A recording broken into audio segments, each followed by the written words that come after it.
Welcome to the Banker Lamp. Please enjoy the video. You start by preparing the contact list so WhatsApp shows names instead of numbers.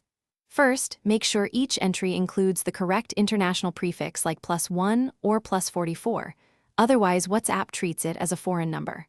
Once done, open your phone contacts app and add or edit the contact, typing the display name exactly as you want it to appear.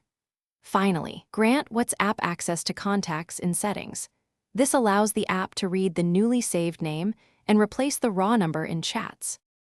You now sync the updated contacts so the app recognizes names.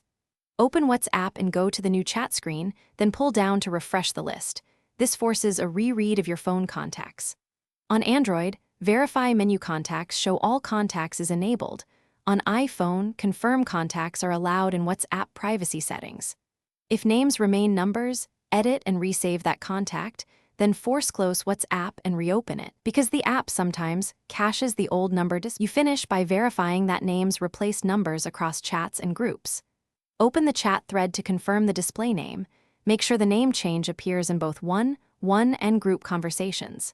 If it doesn't, restart your phone and check for duplicate entries or incorrect country codes. These are common causes. If issues persist, clear WhatsApp cache on Android or back up and reinstall the app. This forces a full resync, which usually resolves stubborn display problems. Thanks for watching. If this was helpful, leave a like and consider subscribing. See you next time.